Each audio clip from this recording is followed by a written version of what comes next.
Ai, gente, que raiva. Eu parei no 12º livro. Eu já estava no 18º quando percebi que tinha parado de gravar. Então vamos voltar. O 13º livro foi A Viagem de Silka. Deixa eu só confirmar. Está gravando. Foi A Viagem de Silka. A Viagem de Silka, se você tem curiosidade, é uma história que se passa dentro dos campos de concentração. Mas tem um livro que antecede esse. Dá pra ler sem o que antecede? Dá. Porque ele não é assim uma continuação e tudo mais. Os personagens são diferentes e tudo mais. Só que ele faz, em alguns momentos, alguns links, né? Ele cita algumas pessoas e tudo mais que é o tatuador de Auschwitz. Então, se você gosta desse tema, assim, desses tipos de leitura, eu indico que você leia primeiro o Tatuador e depois A Viagem de Silka. O Tatuador de Auschwitz, eu li ele em... Agora eu não lembro se foi 2021 ou 2020, não me recordo. Mas já tem um tempinho que eu havia lido, né, ele. E só agora eu li A Viagem de Silka. E, assim, gostei por se tratar de uma, como fala? De uma coisa real, né? Só que assim, o final eu achei que ficou faltando um pouquinho, porque se você leu do Tatuador, no final você vai ver que tem bastante detalhes sobre o que aconteceu pós-campo de concentração, constituição de família, da galera lá e tal, que está no livro. Nesse da Viagem de Silka eu achei que ficou faltando um pouquinho, mas ok. O próximo livro que eu li foi Late Killers. Late Killers é um livro da Dark Side. Pra quem conhece os livros da Dark Side sabe que são livros muito bonitos, né? Você tem vontade de comprar pela identidade visual dos caras. Eles realmente capricham. Então, né? E Late Killers eu acho que de todos os livros que eu tenho aqui da Dark Side, esse é o mais bonito, o que me ganhou, o que me conquistou, assim. Ele é lindo. Ele é rosa, as folhas pretas. Nossa, é perfeito. Só que assim, gente, o que fala o livro? Fala sobre mulheres assassinas, né? Serial killers.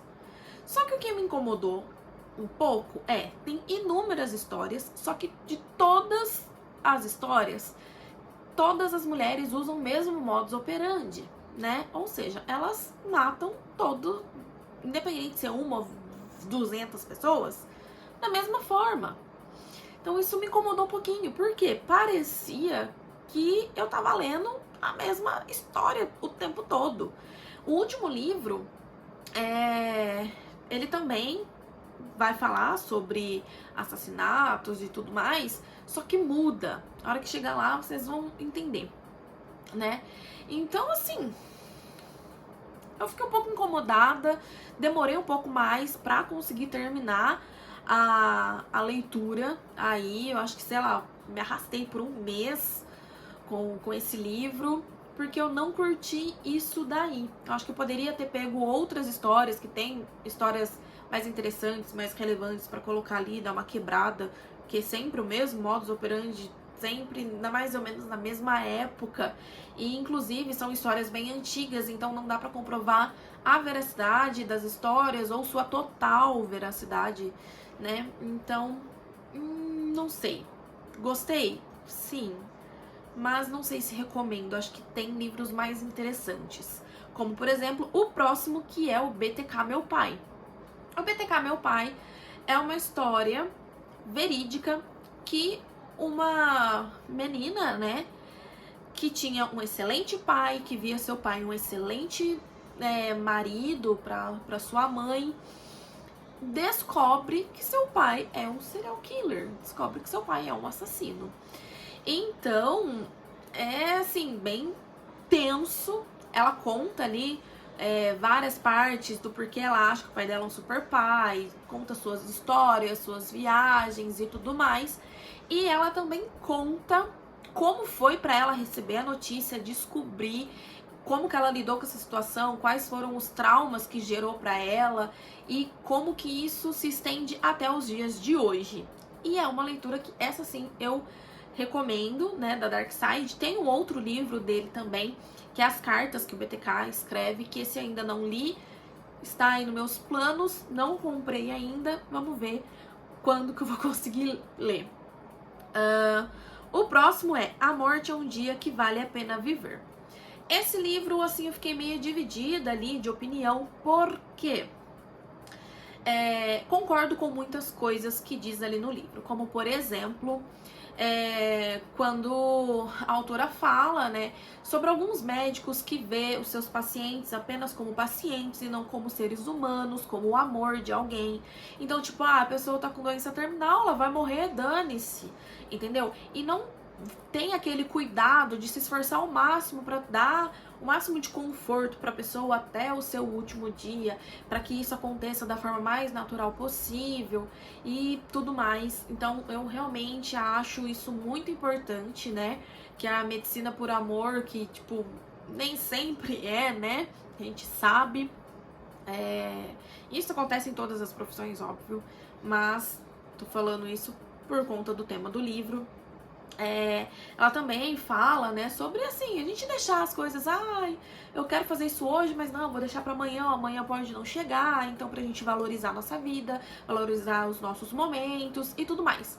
Só que, o que acontece? Eu acho que ela dá uma romantizada ali na morte.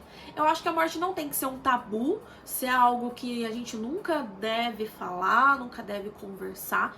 Só que não dá pra romantizar uma coisa que é triste, né? Não dá pra passar pano numa coisa que vai gerar dor, entendeu? Então, assim, no jeito que ela fala, parece que é coisa linda, perfeita, maravilhosa, como o nascimento de uma pessoa. Eu não tô falando nem assim de beleza do ato em si acontecendo e tudo mais, né? Mas eu falo de coisa bonita de uma vida gerar outra vida. Não, é o que, assim, como que eu posso dizer?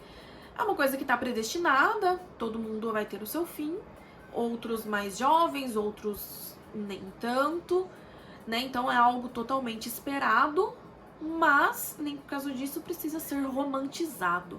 Então, assim, isso me deixou um pouquinho, mas é a minha opinião, tá? Depois temos aí o 17º livro, depois de Auschwitz. O 17º. Depois de Auschwitz, também é na mesma pegada aí do tatuador, da viagem de Silk e tal. Só que assim, esse livro ele me incomodou um pouquinho, já vou contar o porquê e vou contar assim as partes que eu gostei. Esse livro ele foi escrito diretamente mesmo por uma pessoa que viveu dentro dos campos de concentração, diferente dos outros livros citados aqui, que foi outras pessoas que escreveu baseado, né, nas histórias contadas. Essa daí foi a pessoa mesmo que tá contando. Então eu acho que assim, a riqueza de detalhes e tudo mais é muito mais vívido ali, né? Porque é a própria pessoa que tá contando. Só que assim, essa pessoa, ela faz referência a uma outra pessoa, que é Anne Frank, né? Ela se descreve como a irmã de Anne Frank. Só que assim, gente, eu vou dar a minha opinião. Pra você ser irmã, né, não precisa ser irmã de sangue, né? Eu falo porque a gente às vezes tem aí familiares que, né, tem menos relevância na nossa vida do que muitos desconhecidos. Desconhecidos, eu falo assim, não tem o nosso sangue, né? São pessoas que a gente conheceu no decorrer da vida. Mas ela apenas conheceu Anne Frank.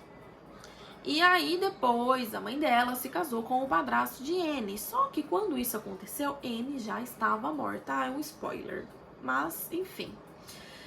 Mas assim, eu estou falando para poder justificar. Todo o conteúdo do livro vale a pena ler, só esse spoiler que eu tô contando aí pra vocês. Até porque não é tão spoiler, porque vocês sabem que Anne Frank está morta.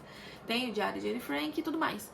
Então assim, eu achei um pouco de oportunismo. Ela mesmo fala isso no livro, que divide opiniões, que as pessoas acham. E eu de fato acho. Eu acho. Ela poderia ter colocado, sei lá, então, né, tipo, a enteada de Otto Frank, né, já que o pai de Anne Frank foi o seu padrasto. Mas elas não eram tão próximas quando Anne era viva para ter uma relação de irmã. E quando a mãe e o padrasto, né, ficaram juntos, né, no caso o padrasto dela, o pai de Anne, ficaram juntos, Anne nem sabe, nem tá aí pra saber. Então, me incomodou um pouquinho, Depois temos A Volta. A Volta é um livro espírita, se você não gosta, então, tipo, nem precisa se preocupar. Ele conta sobre a história de um menino que ele sonha com sua vida passada, né? Então ele fala aí, né? Não vou ficar dando muito spoiler, que nem no livro anterior, mas enfim, ele sonha com a sua vida passada, o pai e a mãe aí se desdobra pra saber e descobre quem realmente ele era, os amigos e tudo mais. Então, pra quem gosta desse tipo de leitura, vale a pena. E o último é esse aqui, que eu tô lendo as últimas páginas, tá? Então já vou colocar ele aqui, que eu termino ele hoje, que é o Arquivos Criminais. Gente, esse livro aqui é o que eu comentei sobre Lady Killers, que parece aí, só que... Ué, travou? Ah, destravou. Oh, meu Deus, achei que tinha parado de novo. Então, vamos lá. Ele...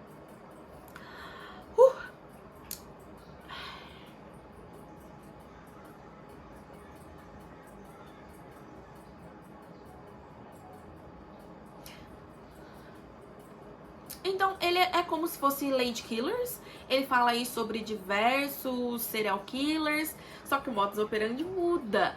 Então, tem gente que tem ali, né? São homens que matam mulheres, né? E tem de tudo. Tem necrofilia, né? Tem gente que, né? Necrofilia. Tem gente que tem uns desejos assim, meio esquisitos, tipo, eles usam roupas femininas. Então, assim, tem de tudo o que você imaginar ali, tem. Então, gostei mais. Já gostei mais porque o modus operandi muda, os motivos, os fatores mudam e tudo mais. Então é isso, pessoinhas. Esses foram os 19 livros que li no ano de 2022. Espero que vocês tenham gostado. Deixe aqui embaixo nos comentários para eu saber se desses 19 livros que eu li, algum te interessou para você colocar aí na sua listinha de livros para 2023, ou se você já leu algum desses livros que eu mencionei aqui. E aí você comenta se você tem a mesma opinião que eu, se você diverge, pra gente ir vendo aí, né, batendo um papinho aí. Um super beijo, fiquem com Deus e até o próximo vídeo. Tchau!